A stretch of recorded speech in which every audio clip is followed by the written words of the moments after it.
from Thursday Studios.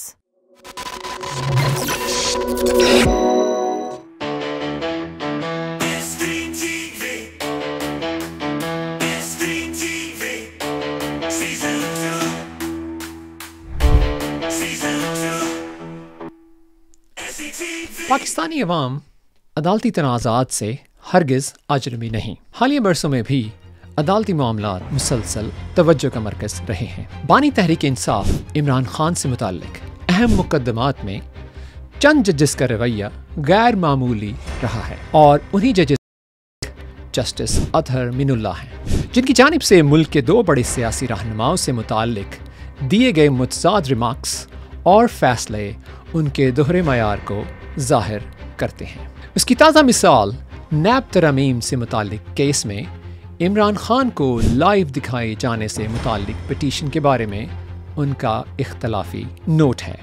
अगर हम माजी में नज़र दौड़ाएं तो यही जस्टिस अतहर मिनुल्लाह जब इस्लामाबाद हाई कोर्ट के चीफ जस्टिस थे तो ह्यूमन राइट्स कमीशन और सीनियर सहाफ़ियों की अदालती कार्रवाई बराह रास्त नश्र किए जाने के खिलाफ दरख्वास्त पर फैसला देते हुए जस्टिस अतहर मिनुल्लाह ने कहा था, जो कानून एक आदमी के लिए होगा इसका इतलाक सब पर होगा। नवाज शरीफ की तकारीर पर पाबंदी से कोई हकूक मुतासिर नहीं हुए। दरख्वास्त गुजार मुतमईन नहीं कर सका कि नवाज शरीफ के कौन से हकूक मुतासिर हुए हैं। वक्त का पहिया घूमता है। नवाज शरीफ केस में बुनियादी हकूक मुतासिर ना होने और कानून के सब पर बराबर इतलाक का फैसला देने वाले जस्टिस अतहर मिनुल्लाह के सामने जब इमरान खान से मुताल्लिक ऐसे ही एक पिटीशन आई तो वो अपने पिछले दिए गए फैसले के बरक्स लिखते हैं, इमरान खान मुल्क की बड़ी सियासी जमात के सरबराह हैं, उनके कई मिलियन फॉलोअर्स हैं, वो कोई आम कैदी नहीं हैं, उन्हें लाइव दिखाना किसी कानून की खिलाफ वर्जी नहीं।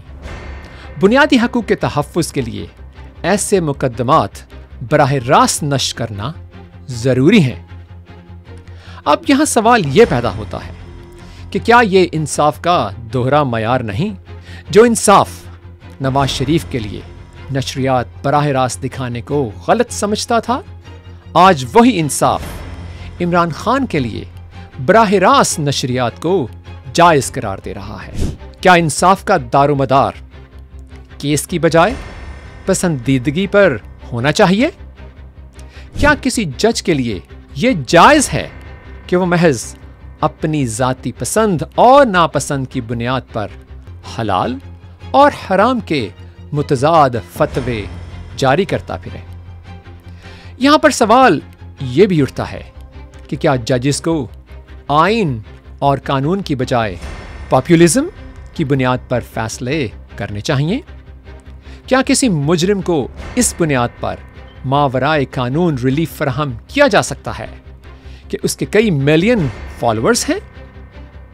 जस्टिस अतहर मिनुल्लाह के इख्तलाफी नोट में कानून की बजाय मकबूलियत को बुनियाद बनाया गया है, जो कि पाकिस्तान की सबसे बड़ी अदालत में बैठे एक मुंसिफ को ज़ेब नहीं देता, क्योंकि जब फैसले आइन और कानून की बजाय पॉपुलिज्म की बुनियाद पर होते हैं तो उससे एक तरफ जमहूरी निज़ाम मुतासिर होता है और दूसरी तरफ सियासी अदम इस्तेहकाम भी पैदा होता है। पॉपुलिज्म की बुनियाद पर किए गए फैसले अदलिया की आज़ादी और गैर जानिबदारी पर भी सवालात बनकर सामने आते हैं।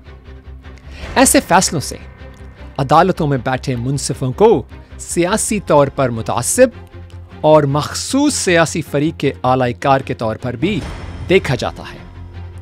ऐसे फैसले जमहूरी असूलों को मजरूह करते हुए अदलो इंसाफ के निज़ाम को भी कमज़ोर कर देते हैं।